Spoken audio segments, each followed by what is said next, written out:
Hi guys, and welcome back to a new hands-on video by Mirrorless, and today I'm here with the OMD E-M10 Mark II that has just been announced. It's the 5th OMD camera released by Olympus, and actually it's the first OMD camera that doesn't bring any new substantial feature, but instead picks some of the best characteristics from the other OMD camera and mixes them very well in a very compact size body.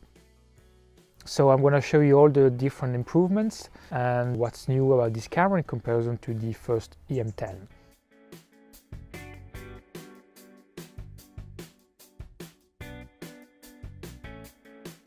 The dimensions and the overall size of the camera is pretty similar to the original E-M10, actually it's almost identical. Now, I already like the E-M10 when it comes to ergonomics, and the dials were already good, but Olympus managed to really improve them.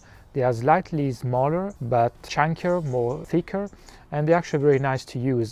They're easy to find even when composing through the EVF. They move the shooting mode dial as well on the right side with the other two dials, so basically all the three main dials can be easily accessible with the right hand and the same fingers. On the top left, they move the on-off switch, and actually it's a new on-off switch design, and you can also use it to activate the pop-up flash. There's also an extra space here, and there's an additional function button in comparison to the first E-M10. The EVF is updated as well. You have more resolution and is slightly larger as well. You have a slightly larger magnification factor. So it's very nice to use, bright, the refresh rate is very good as well, even in low light, so it's a very good EVF. It's not as large as the one found in the M1 or the M5 Mark II, but still a very good viewfinder. Other updates include a larger and slightly more prominent thumb rest here on the rear. I would say overall the M10 Mark II has a slightly better grip in comparison to the original M10, but still if you want the better grip with this camera, you're gonna need the optional landscape grip that is sold separately. Actually, there's one thing to know about this grip here. It's a new version. It's called actually the ECG3, and it won't work on the original E-M10.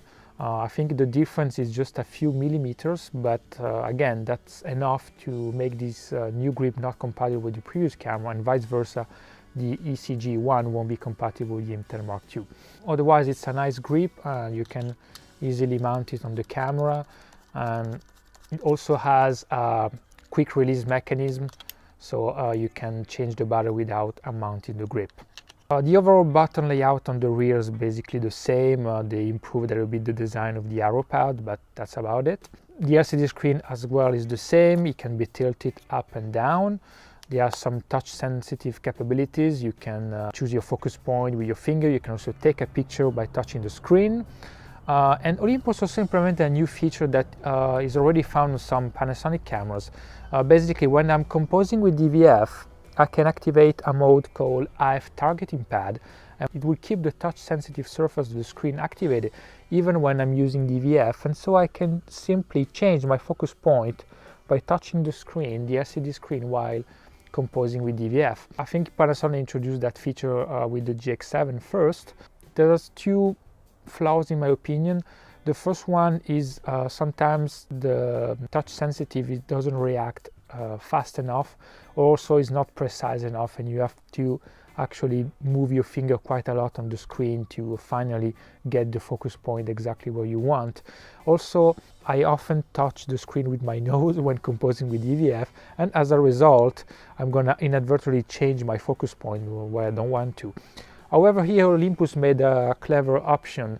You can actually double tap the LCD screen to activate or deactivate this targeting pad feature, so that it's a quick way of deactivating when your nose gets in the way too much. The body is an all-metal body, but it's not weather sealed, so no dust, no splash resistance. Another thing, if you remember, the original E-M10 had a very tight mount. When you were unmounting and mounting some lenses, you had to turn really hard to lock the lens. The M10 Mark II is better in that way. You can unmount and mount lenses easier without having to turn very hard to lock the lens.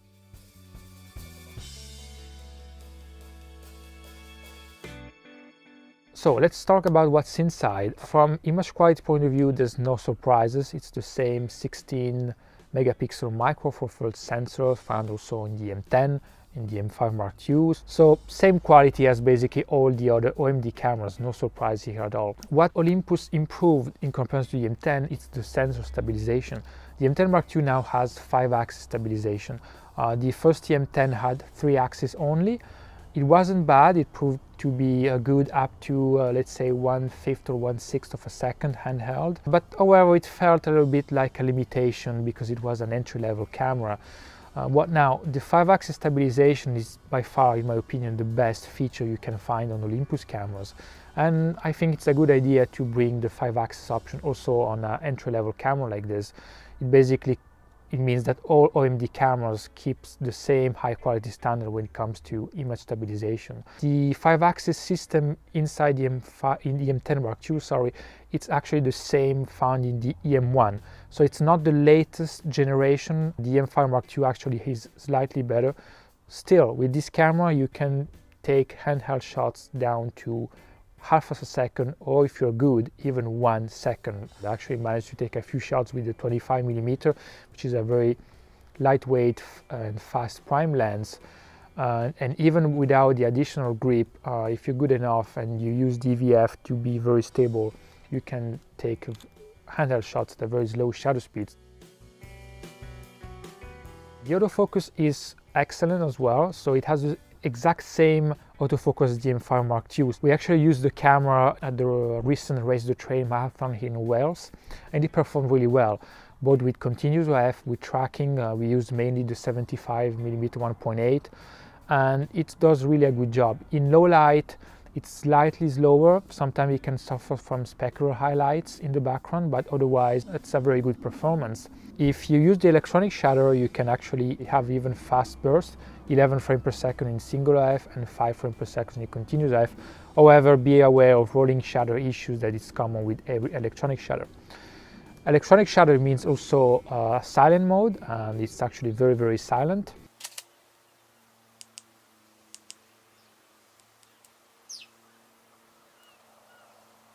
And you can also shoot up to 1/60,000th of a second with the electronic shutter.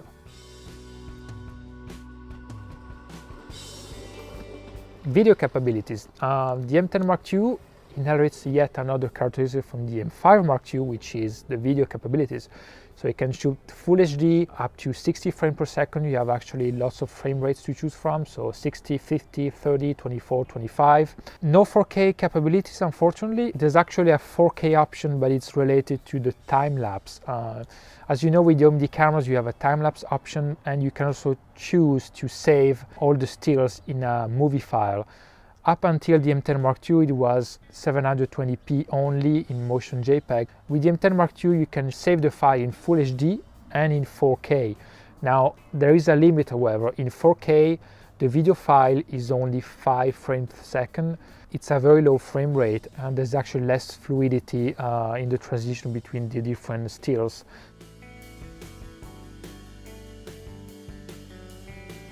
So it's a nice idea to implement 4K for time-lapse, but I wish they could have a faster frame rate. So overall, the video quality of this camera is good, like the M5 Mark II, but you still have some moire and aliasing issues that sometimes can be annoying depending on the specific scene you are shooting. So it's good, but it's not as good as, let's say, some Panasonic cameras or even Sony cameras. You also have a 120 frames per second slow motion option, but unfortunately it's not Full HD, it's not even HD ready. Actually, it's 640 by 480, so it's standard definition. There's a lot of pixel and aliasing in there. However, there's one thing that Olympus does right with the video as well, and like for still, again, it's the 5-axis stabilization. The M10 Mark II uses 5-axis for movie recording as well, and is actually very good. You almost get Steadicam look-alike shots. Like the M4 Mark II, it's really, really good. If you use telephoto lenses, we even took some macro shots with the 60mm macro, and you know, it does really a good job. You have two options, the MIS1 and MIS2. The first will use sensor and software stabilization and can produce some jello effects. I prefer the second option, the MIS2, because it only uses the sensor stabilization, so only the physical stabilization. it's really good. The only thing to be aware of, if you watch our video about the M4 Mark II and the 5-axis stabilization for video, I showed you that sometimes you can have some what I called sudden sideways shifts. When you're panning left or right, sometimes the camera overcompensate the shaking and produce something that looks in the video like a very fast sideways shift. So it doesn't happen all the time, and it's based on how fast you are panning, how steady you can be with your hands, but it's something to be aware of. So that's the only little downside about the stabilization for video, but otherwise very, very nice result. And if you're shooting in the street or a very busy street with lots of people, you can really get very nice shots without tripod. So again, probably the best thing about this camera and OMD camera is the 5-axis stabilization for stills, but also video. There's not much left to add. I mean, the M10 Mark II has many of the extra features that all the other OMD cameras have. So you have live composite and lifetime for long exposure, star trail, fireworks shots, and all that kind of stuff. You have bracketing option, HDR options, multiple exposure, Wi-Fi capabilities, so you can use your smartphone or your iPad to remote control the camera, transfer images, and all these kind of things you can find on many Olympus, Panasonic, and actually all mirrorless cameras right now. So overall, I must say it's a very nice camera. I mean, there's a lot of nice feature in a very compact and lightweight body. That being said, I must say that the M10, the original M10, it won't be discontinued yet. Actually, I think it's going to become an even less expensive entry-level camera.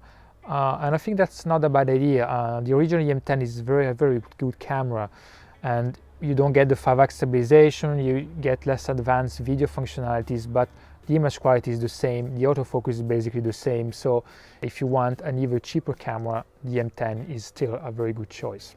So I guess that's it for this hands-on video about the new Olympus OMD M10 Mark II. If you have any question, as usual, leave a comment on this very YouTube video. You can also check out our full review of the camera on mirrorless.com. And thank you for watching. Please share the video and see you soon. Bye-bye.